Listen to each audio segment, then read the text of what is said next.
Hello everyone, welcome to biology preparations. आज का हमारा वीडियो फाइलम कॉर्डेटा का कंटिन्यूएशन पार्ट ही है। अभी तक फाइलम कॉर्डेटा के हमने 4 पार्ट्स देखे हैं। ये आपका 5th पार्ट है जिसमें हम फाइलम कॉर्डेटा से रिलेटेड सारे इंपॉर्टेंट क्वेश्चन सॉल्व करेंगे। क्वेश्चंस को सॉल्व करते समय हम उसकी फुल एनालिसिस करेंगे, सारे एडिशनल पॉइंट्स देखेंगे ताकि अगर क्वेश्चन में थोड़ा सा भी ट्विस्ट या चेंजेस किए जाए तो आप उस क्वेश्चन को आराम से डील कर सकें। अगर आप UP PGT, TGT, NVS, KVS, DSSB, GIC और एलटी ग्रेड जैसे बायोलॉजी बेस्ड एग्जामिनेशंस की प्रिपरेशन कर रहे हैं तो ये वीडियोस आपके लिए बहुत हेल्पफुल है, क्योंकि इन्हीं एग्जामिनेशंस पे पूछे गए क्वेश्चंस को हम अपने सेट में सॉल्व करते हैं। जिस तरह का एग्जाम का ट्रेंड देखा जा रहा है वही सिंपल पुराने क्वेश्चंस नहीं पूछे जा रहे हैं, इसलिए आप सिर्फ सॉल्व पेपर्स को सॉल्व करके अगर अपने प्रिपरेशन को फाइनल समझते हैं तो ये आपके लिए बहुत बड़ी भूल है। आप कंप्लीट एनालिसिस करिए उस टॉपिक का, हर तरीके से क्वेश्चन को समझकर पढ़कर जाइए। तो यही अप्रोच होता है हमारा क्वेश्चंस को सॉल्व करते समय। वीडियो स्टार्ट करने से पहले मेरी आपसे रिक्वेस्ट है कि अगर आपने मेरे चैनल को अभी तक सब्सक्राइब नहीं किया है तो इसे प्लीज़ सब्सक्राइब कर लें, साथ ही बेल आइकन प्रेस करें ताकि आपको मेरे वीडियोस के सारे नोटिफिकेशंस टाइम टू टाइम मिलते रहें। तो चलिए स्टार्ट करते हैं क्वेश्चंस को सॉल्व करना। तो हमारा पहला क्वेश्चन है, tubercular and capitular heads are parts of the. तो आपके इस क्वेश्चन का करेक्ट आंसर है ऑप्शन बी, रिब्स। रिब्स आपकी कर्व्ड रॉड लाइक बोन होती है जो 2 पार्ट्स में डिविजिबल होती है। जो उसका लॉन्गर पार्ट होता है वो बोनी पार्ट होता है और वो डॉर्सल सरफेस पे प्रेजेंट होता है, ठीक है, जिसको वर्टिब्रल रिब कहा जाता है। और जो स्मॉलर वेंट्रल कार्टिलेजिनस पार्ट होता है उसको कहते हैं स्टर्नल रिब, ठीक है। जो रिब है वो आपका बाइसिफेलस होता है। बाइसिफेलस का मतलब हो गया है कि इसमें जो आर्टिकुलेशन या फिर जंक्शन होता है जो कि ये थोरैसिक वर्टिब्री से बनाती है वो 2 तरीके से बनाती है, यानी उसमें 2 हेड्स प्रेजेंट होते हैं। जो अपर हेड होता है उसको ट्यूबरकुलम कहते हैं और जो लोअर हेड होता है वो कैपिटुलम होता है। तो ये अपर हेड और लोअर हेड ये दोनों जा करके ज्वाइन करते हैं या आर्टिकुलेट करते हैं थोरैसिक वर्टिब्री से, ठीक है। एक आपका डॉर्सल सरफेस पे करता है और एक आपका वेंट्रल सरफेस पे, ठीक है। तो आपका जो क्वेश्चन है tubercular and capitular heads are parts of the, तो आपका ऑप्शन बी करेक्ट होगा, रिब्स, ठीक है। इसके जो एडिशनल पॉइंट्स थे वो भी हमने देखे। The aortic arches lost in amphibia are. तो इस क्वेश्चन का जो करेक्ट आंसर है वो है option A, first and second. तो इस क्वेश्चन को डिटेल में समझते हैं कि आर्टिक आर्चेस होते क्या हैं और एम्फीबिया में कौन से आर्टिक आर्चेस रह जाते हैं यानी फंक्शनल रह जाते हैं और कौन से आर्टिक आर्चेस लॉस्ट हो जाते हैं। तो आपके जो आर्टिक आर्चेस हैं ये जो आपकी मेन आर्टरी होती है जो ब्लड को हार्ट से अवे कैरी करती है, यानी हार्ट से ब्लड को ले जा करके हेड और नेक को सप्लाई करती है, उन्हीं को आर्टिक आर्चेस कहते हैं। एम्ब्रियोनिक कंडीशंस में 6 पेयर ऑफ आर्टिक आर्चेस होते हैं सारे वर्टिब्रेट्स में, लेकिन अडल्ट फॉर्म में आते आते इनके जो नंबर हैं वो डिफरेंट क्लासेस में डिफ़र करने लगते हैं, ठीक है। तो आपका यहाँ क्वेश्चन में एम्फीबिया के केस में पूछा है कि कितने आर्टिक आर्चेस फंक्शनल होते हैं, प्रेजेंट होते हैं, और कितने आर्टिक आर्चेस लॉस्ट हो जाते हैं। तो एम्ब्रियोनिक कंडीशंस में तो सारे वर्टिब्रेट्स में आपकी 6 पेयर ऑफ आर्टिक आर्चेस होते हैं, लेकिन जो आपका एम्फीबिया है इसमें आपके लंग्स का इंट्रोडक्शन हो जाता है, यानी लंग पर ये डिपेंडेंट होने लगते हैं as a main respiratory organ in comparison to gills, यानी गिल्स से ज़्यादा डिपेंडेंसी इनकी लंग्स पर हो जाती है। इसलिए इनके जो आर्टिक आर्चेस होते हैं वो एक मॉडिफिकेशन दिखाते हैं इन कंपैरिजन टू फिशेस, ठीक है। तो आपके एम्फीबियंस में जो आपका फर्स्ट और second pair of Arctic arches है वो लॉस्ट हो जाता है, और वहीं आपके 4 pair of Arctic arches remaining रह जाते हैं जो है आपका 3rd, 4th, 5th and 6th, यानी यही आपके फंक्शनल रह जाते हैं, बाकी फर्स्ट एंड सेकेंड डीजनरेट कर जाते हैं। ये हो गया केस आपका एम्फीबियंस का, ठीक है।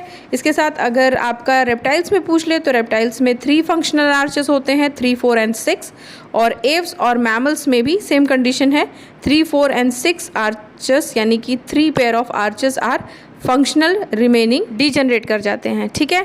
तो हम फिशेस में भी देख लेते हैं। शार्क में आपके 5 pairs of Arctic arches functional होते हैं, 2, 3, 4, 5 एंड 6। वहीं बोनी फिशेस में आपके 4 pairs of Arctic arches functional होते हैं, 3, 4, 5 एंड 6। तो ये सारे क्लासेस से हमने देख लिया। अगर क्वेश्चन में चेंजेस किए जा सकते हैं तो यही चेंजेस होंगे कि किसी एक क्लास को ना पूछ करके किसी दूसरे क्लास के आर्टिक आर्चेस के बारे में पूछ लिया गया। ठीक है, तो आपको फुल नॉलेज है इस टॉपिक का। तो आपका जो क्वेश्चन का करेक्ट आंसर है वो है option A, first and second. Next question है ductus arteriosus is found in the aortic arches of. तो आपके आर्टिक आर्चेस आप समझ गए हैं, तो ये पूछ रहा है कि किस ऑर्गेनिज्म के आर्टिक आर्चेस में आपके डक्टस आर्टीरियोसम जैसा स्ट्रक्चर होता है। तो आपके एम्फीबियंस में एक ट्रांजिशनल सर्कुलेटरी सिस्टम होता है। ट्रांजिशनल का मतलब ये कि ये गिल्स के गिल मोड से, यानी ये एक्वाटिक होते हैं तो इनमें गिल्स रेस्पिरेटरी ऑर्गन होता है, इस मोड से ये लंग्स के मोड में यानी टेरेस्ट्रियल रेस्पिरेशन के लिए मॉडिफाइड होते हैं। ठीक है, क्योंकि ये एम्फीबायस हैं, यानी ये एक्वाटिक और टेरेस्ट्रियल दोनों मोड में लिव कर सकते हैं। तो आपके एम्फीबियंस का एक ऑर्डर है यूरोडेला या कॉर्डेटा, ठीक है, जिसमें आपके लिजर्ड लाइक एम्फीबियंस होते हैं जिनके पास एक डिस्टिंक्ट टेल होती है और इन्हें टेल एम्फीबियंस भी कहा जाता है। ठीक है, इनकी जो हार्ट होती है वो 3 चेम्बर्ड की होती है जिसमें 2 ऑरिकल और 1 वेंट्रिकल होते हैं, इसलिए इनमें मिक्सिंग ऑफ ब्लड देखा जाता है। तो एम्ब्रियोनिक कंडीशन में या एम्ब्रियोनिक डेवलपमेंट के टाइम पे जो लंग्स होता है वो फंक्शन नहीं कर रहा होता है। ठीक है, इसलिए आपका जो ब्लड है वो लंग्स में ना जा करके ऑक्सीजनेशन के लिए डायरेक्टली ऑरिकल में आ जाता है। ठीक है, एक मेजर आर्टरी के थ्रू ये डायरेक्ट ऑरिकल में आता है जिसको कहते हैं आपके डक्टस आर्टीरियोसिस। तो ये तो एम्ब्रियोनिक कंडीशन की बात हो गई। एम्ब्रियोनिक कंडीशन में आपके लंग्स के ना वर्किंग होने की वजह से ये डक्टस आर्टीरियोसिस इनके ब्लड को ऑरिकल में ले जाता है। ठीक है, जो कि आपके 2 मेजर आर्टरीज के जॉइंट होने से बनती है।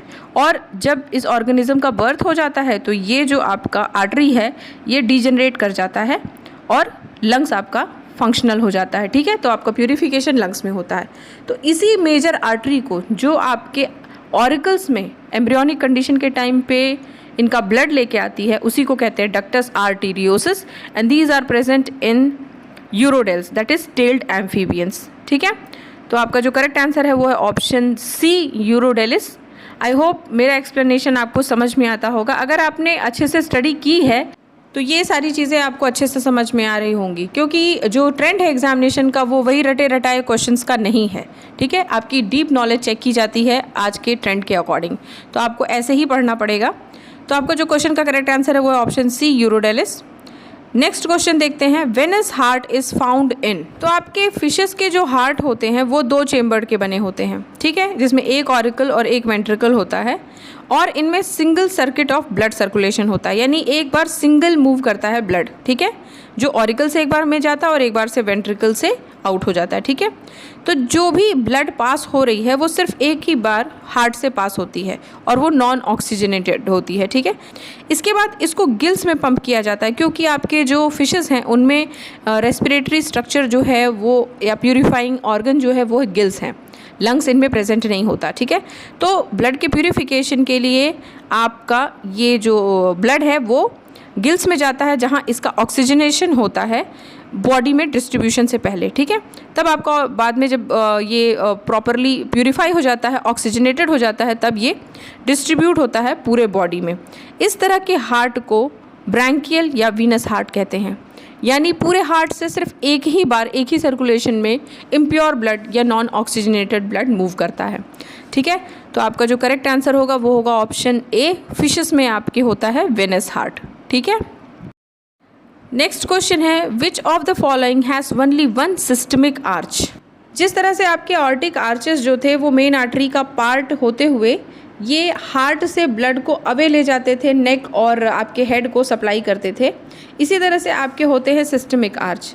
ठीक है, सिस्टमिक आर्च भी आपके पेयर ऑफ ब्लड वेसल्स होते हैं जो कि आपके ब्लड को ऑर्टा के थ्रू ट्रंक में यानी बीच के पोर्शन में और हाइंड लिम्स में सप्लाई करते हैं। ठीक है, तो आपके डिफरेंट क्लासेस में या डिफरेंट क्लासेस ऑफ वर्टिब्रेट्स में अलग अलग तरह के आपके सिस्टमिक आर्च भी हैं। यहाँ क्वेश्चन में पूछा है कि किस ग्रुप या किस क्लास में आपके 1 सिस्टमिक आर्च है। तो आपके बर्ड्स और मैमल्स में सिर्फ 1 सिस्टमिक आर्च और 1 पल्मोनरी ट्रंक प्रेजेंट होता है, जो कि आपके 6th आर्च का मॉडिफिकेशन होता है। ठीक है, आपके बर्ड्स के केस में ये सिस्टमिक आर्च राइट साइड में प्रेजेंट होता है और मैमल्स में लेफ्ट साइड में प्रेजेंट होता है। ठीक है, तो आपका जो करेक्ट आंसर होगा वो होगा ऑप्शन बी, पिजन। पिजन एक बर्ड है इसलिए 1 सिस्टमिक आर्च इसमें प्रेजेंट होगा। इसी के साथ आप एम्फीबियंस और रेप्टाइल्स का भी याद रखिएगा। रेप्टाइल्स और एम्फीबियंस में 2 सिस्टमिक आर्च और 1 पल्मोनरी ट्रंक प्रेजेंट होता है। ठीक है, तो आपका करेक्ट आंसर है option B, pigeon. Next question देखते हैं, ओइक्योप्लूरा बिलोंग्स टू। तो आपके फाइलम कॉर्डेटा का सब क्लास है यूरोकॉर्डेटा, जिसको ट्यूनिकेटा भी कहते हैं। इनमें आपके एक क्लास प्रेजेंट है लार्वेसी। ठीक है, तो आपके लार्वेसी में बहुत ही छोटे ट्रांसपेरेंट फ्री फ्लोटिंग ऑर्गेनिजम्स देखे जाते हैं, जिनके अडल्ट्स में भी बहुत सारे लार्वल कैरेक्टर प्रेजेंट होते हैं, जो उनके जैसे टेल है और 2 गिल स्लिट्स ही प्रेजेंट होते हैं इनमें। तो इन्हीं का आपका जो मेंबर है वो है आपका ओइकोप्लूरा। ठीक है, तो आपका ओइकोप्लूरो यूरोकॉर्डेटा या ट्यूनिकेटा का मेंबर है, तो ऑप्शन ए करेक्ट होगा। नेक्स्ट क्वेश्चन है, गिवन 4 पॉइंट्स दिया हुआ है। पहला है presence of a long after shaft, second है absence of any comb like structure, और ऑप्शन 3 है आपका presence of stunted nail on inner toe, and fourth is found in Australia, New Guinea and East Indies. Which of the above features are diagnostic of the order Struthioniformes. तो आपके जो order स्ट्रूथिनोफॉर्मिस है वो इन 4 points में से किन किन points को जस्टिफाई करता है, यानी इस ऑर्डर में ये कैरेक्टर्स देखे जाते हैं, तो यही हमको फाइंड करना है। तो आपके क्लास एव्स का एक ऑर्डर है स्ट्रूथिनोफॉर्मिस। ऑर्डर स्ट्रूथिनोफॉर्मिस में आपके ऑस्ट्रिच को रखा गया है, जो कि आपका नेटिव है अफ्रीका और वेस्टर्न एशिया का, यानी ये अरेबिया और अफ्रीका एरियाज़ में ये बर्ड पाई जाती है। तो आपके ऑस्ट्रिच से रिलेटेड ही ये सारे पॉइंट्स दिए गए हैं, जो 4 पॉइंट्स हैं। तो वही हमको चेक करना है कि ये इन रेस्पेक्ट टू स्ट्रूथियो या ऑस्ट्रिच करेक्ट है या नहीं। तो पहला है आपका presence of a long after shaft. तो आपका जो आफ्टर शाफ्ट होता है वो एक आपका प्लूम या फिर फेदर है या फिर विंग्स कह सकते हैं, जो इनके मेन विंग्स के पोस्टीरियर एंड में गुच्छे में प्रेजेंट होता है। जिस तरह से आपकी पूंछ निकली होती है, आपने कॉक को देखा होगा। ठीक, कॉक के केस में, पीछे मुर्गे के केस में आपको देखा होगा कि पूरा फेदर के बाद भी पीछे एक पूंछ जैसी स्ट्रक्चर निकली रहती है, जो कि बहुत सारे फेदर्स की बनी होती है। तो इन्हीं को कहते हैं आफ्टर शाफ्ट। तो आपके ऑस्ट्रिच में लॉन्ग आफ्टर शाफ्ट प्रेजेंट होता है, तो ऑप्शन 1 करेक्ट होगा। सेकेंड है absence of any comb like structure. Comb like structure मतलब आप समझ लीजिए जिस तरह से पीकॉक के हेड पे आपके कोम्ब प्रेजेंट होता है, कलगी प्रेजेंट होती है, हेन के स्ट्रक्चर हेड पे प्रेजेंट होता है, तो ऐसा कोई स्ट्रक्चर आपके ऑस्ट्रिच में प्रेजेंट नहीं होता है। इनका जो हेड होता है वो नेकेड होता है, तो आपका ऑप्शन 2 भी करेक्ट है। थर्ड है presence of stunted nail on inner toe. तो आपकी जो ऑस्ट्रिच की जो लेग्स होती है वो स्ट्रॉन्ग होती है, जिसमें 2 टोज प्रेजेंट होते हैं, 3rd और 4th। जिस तरह से हमारे 5 फिंगर्स हैं, उनमें आपके इन 5 में से आप मान लीजिए कि 1st 2nd नहीं है और 5th भी नहीं है, तो 3rd 4th पे प्रेजेंट होते हैं, और उसमें जो नेल्स होते हैं वो स्टंटेड होते हैं, यानी छोटे होते हैं। ठीक है, तो ये भी पॉइंट आपका करेक्ट है। और 4th है found in Australia, New Guinea and east Indies, तो आपका 4th पॉइंट रॉन्ग होगा। आपका जो इनका नेटिव प्लेस है या फिर इनका जो रेसिडेंट प्लेस है वो है आपका अफ्रीका एंड वेस्ट एशिया, यानी अरेबिया वाला एरिया। तो आपका जो करेक्ट आंसर होगा वो होगा ऑप्शन सी, 1, 2 एंड 3 ओनली। ठीक है, तो अब देखते हैं next question. Which of the following is the correct sequence of descending hierarchical taxa in the classification of P foul. तो आपका क्लासिफिकेशन पूछा है यहाँ पे पी फाउल का। पी फाउल मतलब आपके पीकॉक का क्लासिफिकेशन पूछा है। तो आपका पीकॉक क्लास एव्स का मेंबर है। इसका सब क्लास है नी ऑर्निथस। नियो मतलब होता है आपका मॉडर्न, और ऑर्निथस मतलब बर्ड। ये मॉडर्न बर्ड्स हैं, मॉडर्न टाइम की बर्ड्स हैं। सुपर ऑर्डर है इसका नियोग्नाथे, जिसको कारिनेटी भी कहते हैं। ऑर्डर है गैलीफॉर्मिस, जीनस है आपका पावो, और स्पीसीज है क्रिस्टेटस। ठीक है, तो जो आपका करेक्ट आंसर होगा वो होगा आपका option A. Which of the following pair is correctly match. तो यहाँ कुछ ऑर्गेनिजम्स हैं और उनके नेटिव प्लेसेस को दिया है, यानी इनहैबिटेंट प्लेस, ये कहाँ पे पाए जाते हैं। तो पहला है आपका स्फिनोडॉन। स्फिनोडॉन को आपके कॉमनली टुआटारा कहते हैं, और ये रेस्ट्रिक्टेड है आपका न्यूजीलैंड एरिया में। ठीक है, तो ये ऑप्शन आपका जो है वो करेक्टली मैच है, पहला ये ऑप्शन करेक्टली मैच है। नेक्स्ट है आपका ऑस्ट्रिच, न्यूजीलैंड। तो आपका जो ऑस्ट्रिच है ये अफ्रीका और वेस्टर्न एशिया यानी कि अरेबिया वाले एरिया में पाया जाता है, तो ये ऑप्शन आपका रॉन्ग होगा। सी है कीवी इन ऑस्ट्रेलिया, तो ये भी रॉन्ग है। कीवी आपका न्यूजीलैंड में पाए जाने वाला बर्ड है। और डी है आपका प्लाटिपस। प्लाटिपस आपका एक मेंबर है मैमेलिया का, और ये आपका रिस्ट्रिक्टेड है ऑस्ट्रेलिया और तस्मानिया एरिया में। ठीक है, तो तो आपके बी, सी और डी रॉन्ग है, ऑप्शन ए करेक्ट है। ठीक है, नेक्स्ट क्वेश्चन है, in amphibia scales are present in the skin of. तो आपके क्लास एम्फीबिया में एक ऑर्डर है जिसको जिम्नोफियोना या एपोडा कहते हैं। इनमें आपके लिम्बलेस एम्फीबियंस रखे गए हैं जिनको सीसीलियंस भी कहते हैं। इसी में से आपका एक ऑर्गेनिज्म है जिसको इक्थियोफिस ग्लूटिनोसा कहते हैं। ठीक है, ये आपका एक वॉर्म लाइक ऑर्गेनिज्म है जिसकी टेल बहुत ही ज़्यादा रिड्यूस होती है। इसमें ना तो कोई लिम्स प्रेजेंट होते हैं, ना ही कोई गर्डल्स प्रेजेंट होते हैं। ठीक है, और बहुत ही छोटे छोटे डर्मल स्केल इनके स्किन के अंदर मतलब बरीड होते हैं, दबे हुए हिस्से में प्रेजेंट होते हैं, दबे हुए स्केल्स प्रेजेंट होते हैं। ठीक है, तो आपका जो करेक्ट आंसर होगा वो होगा option C, Ichthyophis glutinosa. Next question है, the function of the sebaceous gland in skin of a mammal is to. तो आपका जो सीबेशियस ग्लैंड होता है ये आपका ब्रांच्ड एल्व्यूलर ग्लैंड होता है जिसकी जो ओपनिंग होती है वो हेयर फॉलिकल में होती है। ठीक है, हेयर फॉलिकल में ये ओपन करते हैं और इनसे जो सेक्रीशन होता है वो ऑयली होता है जो बॉडी को लुब्रिकेशन में हेल्प करता है। इस तरह के ग्लैंड्स आपके नॉर्मली जेनाइटल ऑर्गन्स के अराउंड या आसपास और नोज़ के टिप पे और लिप्स के एजेस पे पाए जाते हैं। ठीक है, जो इनमें से ऑयली सेक्रीशन होती है उनको सीबम कहते हैं जो कि ऑयली होता है और ये एक तरह से स्किन को, हेयर को सॉफ्ट, ग्रीजी और वाटर प्रूफ बनाए रखने में हेल्पफुल होता है। इसके साथ कुछ इंपॉर्टेंट नोट है, इंपॉर्टेंट पॉइंट है, उसे याद रखिएगा। नॉर्मली तो आपके क्लास मैमेलिया में सीबेशियस ग्लैंड प्रेजेंट होते हैं, लेकिन आपके पैंगोलिन्स में और मराइन मैमल्स में आपके सीबेशियस ग्लैंड एब्सेंट होते हैं। मराइन मैमल्स जैसे कि आपका सी काऊ हो गया, वेल्स हो गए, तो इनमें आपके सीबेशियस ग्लैंड एब्सेंट होता है।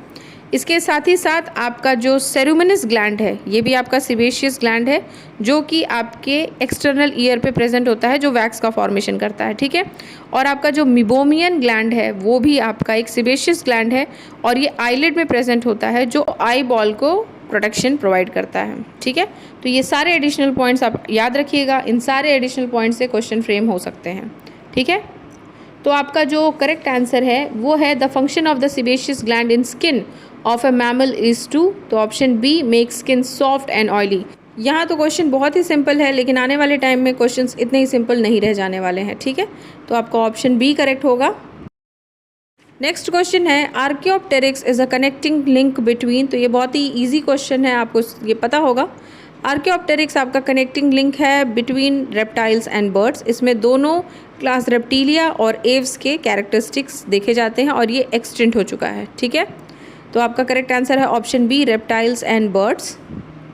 The only living marine lizard is. तो आपका अम्ब्लाइराइनकस, जिसको कॉमनली इग्वाना भी कहते हैं, ये एकमात्र एग्जिस्टिंग मराइन लिजर्ड है जो कि गैलापागोस आइलैंड्स में पाया जाता है। ठीक है, इसलिए आपका जो करेक्ट आंसर होगा वो होगा ऑप्शन ए, एम्ब्लाइराइनकस। अदर ऑप्शंस की बात करें तो आपका ऑफिसॉरस, इसको आपके ग्लास स्नेक कहते हैं कॉमनली। हेलोडर्मा आपका पॉइजनस लिजर्ड है जिसको कॉमनली गिला मॉन्स्टर कहते हैं। और आपका जो एरिक्स है ये आपकी एक नॉन पॉइजनस स्नेक की वैरायटी है जिसको कॉमनली सैंड बोआ कहा जाता है। ठीक है, इसको आपके डबल हेडेड स्नेक भी कहा जाता है। तो आपके इस क्वेश्चन का जो करेक्ट आंसर है वो है ऑप्शन ए, एम्ब्लाइराइनकस। नेक्स्ट क्वेश्चन देखते हैं, ग्लास स्नेक एस। तो ये क्वेश्चन अभी हमने देखा है।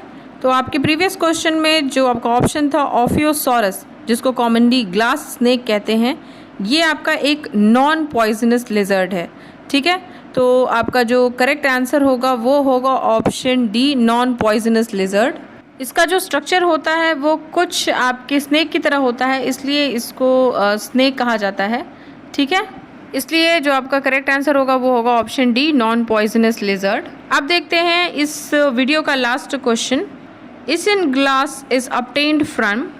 तो आपका इसिन ग्लास एक जिलेटिनस प्रोडक्ट है जो कि आपके कुछ फिशेस के एयर ब्लडर से निकाला जाता है। जैसे आपका कार्प है, सैल्मन है, कॉड है, स्ट्रूजॉन्स हैं। तो ये सारे ऐसे फिशेस हैं जिनके एयर ब्लैडर से जिलेटिनस प्रोडक्ट निकाला जाता है, जिसका इस्तेमाल किया जाता है सीमेंट के फॉर्मेशन में, जेलीज़ के फॉर्मेशन में, वाइन और बियर को क्लियर करने के लिए, क्लैरिफिकेशन के लिए।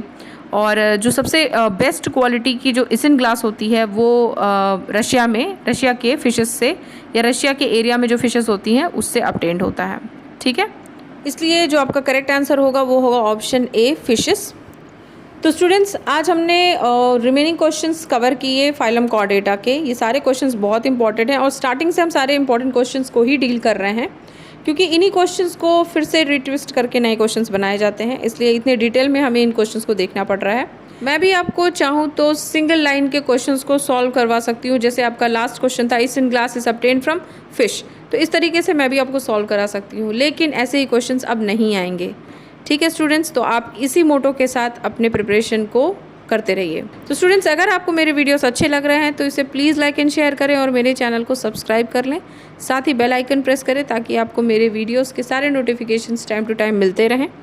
तो फिर नेक्स्ट वीडियो में भी हम सेम टॉपिक ही आपका कवर करेंगे, क्योंकि आपके 2-4 और वीडियोस में आपका फाइलम कॉर्डेटा कंप्लीट हो जाएगा और उसके बाद हम एक नया टॉपिक स्टार्ट करेंगे। ठीक है, मिलते हैं नेक्स्ट वीडियो में नेक्स्ट टॉपिक के साथ। Till then take care and good bye.